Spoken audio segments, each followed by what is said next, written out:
Terima kasih Anda masih bersama kami dalam program podcast TV Show TV Muhammadiyah Ngobrol Sering Tanpa Boring, cuma di sini tempatnya. Nah ini di segmen ini aku mau nanya, sebenarnya kan kalau memperlakukan anak-anak dengan keistimewaan khusus gitu, kelainan genetika itu pasti berbeda-beda.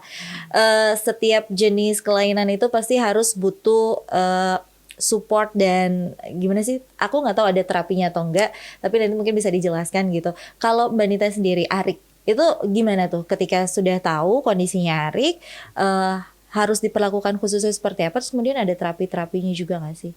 Ada, memang ini kan kelemahan otot ya, jadi fungsi ototnya kan tidak maksimal ya. Karena jadi sebenarnya di MD itu kan dalam darah anak ini ada namanya zat distrofin yang tidak ada gitu.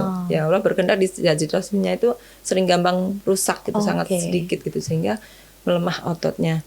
Pada awal-awalnya kan Arik masih istilahnya awalnya kan cuman kaki ya, maksudnya kaki itu dia masih bisa gerakan sendiri sampai akhirnya istilahnya tuh fraktur, kakinya kaku. Tapi selama memang kan karena progresif pasti akan menurunnya, tapi sebagai orang tua kita mempersiapkan dia dengan terapi fisik. Jadi memang waktu itu saya ada terapi fisik di dekat Rumah Sakit Fatmawati ya, itu memang ada kayak khusus orang stroke atau apa gitu. Nah saya di situ Arik itu terapi. Jadi ada 2 terapi fisik, fisioterapi, dan ada terapi air, hidroterapi. Jadi di rumah terapi itu Arik sama terapisnya itu ya kakinya ditarik-tarik, berusaha diluruskan karena lama-lama kakinya akan membengkok seperti itu. Kemudian tangan, jadi pergerakan fisik itu diolah lah, dilatih gitu. Tapi namanya progres menurun pasti akan fraktur juga, pasti akan kaku juga. Cuma mungkin memang ini untuk memperlambat prosesnya. Betul, memperlambat aja. Kemudian juga hidroterapi, jadi di situ ada kolam renang hangat. Kalau namanya anak nggak bisa jalan, tapi kalau di kolam renang kan semakin dalam ada tekanan dari bawah, jadi dia merasa nyaman gitu jalan-jalan di air. Jadi waktu itu sama terapisnya nggak lebar juga sih, mungkin 3 meter itu. Arik nih ada benda di sini, coba Arik ambil gitu. Jadi dia kan otomatis kakinya bergerak, tangannya bergerak untuk meraih itu benda seperti itu. Sebenarnya benar kata Mbak Reni, itu memang hanya memperlambat saja sih, tidak membuat dia normal kembali atau total juga tidak. Memang karena itu nyatakan pasti progresif menurun pasti. Itu proses terapinya masih dilakukan sampai sekarang atau akhirnya gimana? Cuma di rumah aja gitu? Iya, karena jauh ya dari rumah, rumah terapi itu akhirnya dari terapis itu kita belajar kan cara. Jadi kita melihat cara menarik tangan, menarik kaki seperti apa, memijatnya seperti apa. Jadi setelah itu ya kita lakukan di rumah gitu. Setiap hari harus Iya sih, jadi yang lebih sering sih ayahnya ya kalau mau tidur ya gantian juga sih, tapi lebih seringnya dia maunya di ayah gitu. Mungkin biar lebih nyaman kali ya, karena lelaki sama lelaki kayak gitu. Jadi Arik mau sama ayah aja. Ini kalau Mbak Herning sendiri, Kinan, ada terapi khusus nggak sih yang dilakukan sama perawatan khusus gitu? Kalau untuk Kinan, karena Waardenburg syndrome itu hanya menyerang, kebetulan ya untuk Waardenburg syndrome tipe Kinan itu tipe 2 itu hanya menyerang pendengaran. Jadi kita perlakukan dia terapi-terapi seperti layaknya anak tunarungu. Jadi ada sensori integrasi, okupasi, dan bicara. Hanya saja karena ini pandemi kan, jadi deg-degan juga kan Mbak untuk rumah sakit. Cuma Kinan sekolah, jadi minta kayak instruksi gitu deh dari sekolah. Jadi sekolah akan kasih tugas-tugas apa yang harus dikejar. Walaupun PJJ tetap kan kita punya target apa-apa. Jadi ya sama kayak Mbak Nita ya, kolaborasi sama suami ya. Jadi kalau suami itu lebih ke bagaimana cara belajar yang menyenangkan, kalau ibu orientasi pada target, pada hasilnya. Itu udah naluri ya, naluri ibu. Tidak perlu suasana, penting hasilnya saja. Jadi karena sudah ada kan yang mewakili untuk suasana itu sendiri. Nah ini sekarang aku tertarik sama IRD, Indonesia Rare Disorder itu dari tahun 2015 ya kalau nggak salah ya. Ini kegiatan-kegiatan yang biasa dilakukan gitu di komunitas itu tuh apa aja sih, Mbak Herning dulu? Kalau kita saat ini masih fokus pada awareness ya Mbak, sama pelan-pelan nanti kita akan bergerak ke agenda berikutnya. Kita ingin masyarakat itu mengenal kondisi genetika langka itu bukan mistis, bukan yang karma, bukan ya itu memang ada. Secara medis bisa dibuktikan, secara science jurnalnya juga ada. Jadi tidak perlu dikaitkan dengan hal-hal klinik ya. Betul. Dan kita juga ingin informasi bahwa kebanyakan kalau teman-teman di IRD ya Mbak, terlebih anak-anak itu kita punya kecenderungan anak dengan komplikasi organ ya, karena biasanya kan genetika itu yang diserang DNA-nya. Dan kerusakan utamanya adalah dari DNA dan dia akan mempengaruhi organ-organ yang lain. Ketika organnya mulai banyak yang diserang atau kondisi medisnya berbeda, itu kan kita tuh perlu didukung dengan kesehatan yang baik, nutrisi yang baik, kondisi yang kondusif. Karena anak-anak di IRD mayoritas kelainan genetika yang masif itu usianya tidak bertahan hingga 5 tahun. Jadi ini yang kita ingin sampaikan, bahwa untuk, kalau orang bilang it takes a village to raise a child and it takes more to take care of special need children gitu. Jadi kita butuh banyak banget dukungan dari masyarakat itu untuk anak-anak kita ya. Kita nggak minta yang kayak harus gimana tuh enggak. Kadang-kadang itu kalau bawa anak-anak jalan terus diperlakukan orang dengan biasa, itu buat saya Lebih itu udah menyenangkan ya. luar, Iya, udah betul. seneng banget ya Mbak ya.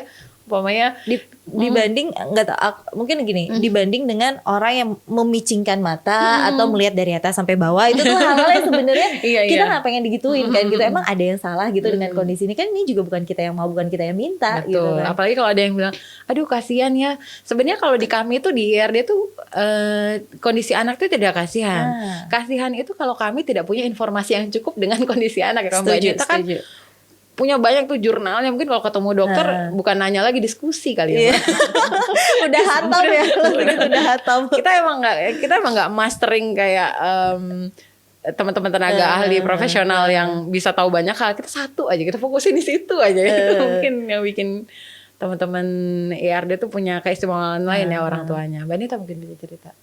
Kalau saya pribadi ya bergabung IRD itu kurang lebih saya baru 3 tahun, karena baru kenal dari Mbak Nina tadi ya. Selama saya ngikutin grup itu, kadang waktu itu ada ini namanya kuliah online. Jadi kita tampilkan topik yang menarik tentang penyakit langka apa, kemudian dibahas oleh seorang dokter. Kemudian yang ibu-ibu yang memang punya anak berpenyakit langka tersebut akan tanya jawab, seperti itu. Kemudian di akhir season itu akan dikasih gimmick seperti alat kesehatan, berbagi gitu, seperti itu. Atau misalkan anaknya perlu pampers, ada yang berbagi pampers, seperti itu sih. Seru. Terus kalau ada ulang tahun juga kita adakan. Waktu itu offline ya, jadi belum COVID, jadi masih suka ketemu. ada. Jadi seru ya kalau kayak gitu. Jadi seneng gitu, banyak. Saling support, saling dukung. Nah, benar. Lebih bersyukur lagi jadinya kan. Sering. Punya banyak keluarga baru soalnya kan. Dan kalau ketemu sama keluarga IRD itu kumpul tuh jadi kayak bawa semua alat kesehatan. Jadi kalau orang tuh rempong banget sih bawa anak satu, anak satunya rempong, alkesnya lebih banyak. Jadi ada yang bawa oksigen, ada yang bawa suction, kayak tali infus gitu. Orang masih pakai selang. Ribet-ribet banget sih dibawa, tapi memang ya gimana ya, kalau kita di rumah terus kan nggak mungkin. Betul. Iya, karena anak yang sehat itu harus tumbuh dari hati yang bahagia. Hati bahagia itu dapat dari orang tuanya gitu. Karena nanti progresnya akan kelihatan kok. Anak-anak yang orang tuanya lebih menerima itu dia progresnya akan lebih baik ketimbang itu. Karena mereka lebih sensitif kan Mbak sebenarnya. Benar. Dan aku setuju yang tadi Mbak Herning bilang gitu, kalau misalnya anak-anak itu tuh tercipta dengan keadaan seperti itu tuh pasti kan Allah punya maksud ya. Nggak mungkin nggak ada tujuan gitu. Dan itu insya Allah buat jadi bekal kita juga di surga. Amin ya Allah, amin gitu. Yang paling penting ya itu gitu. Jangan berpikir kalau itu tuh aib gitu. Aku tuh masih suka banget emosi nih. Maksudnya kadang-kadang orang tua dengan kondisi anak yang seperti itu, yang harusnya mereka butuh support yang lebih, butuh perhatian lebih, malah pada akhirnya diabaikan.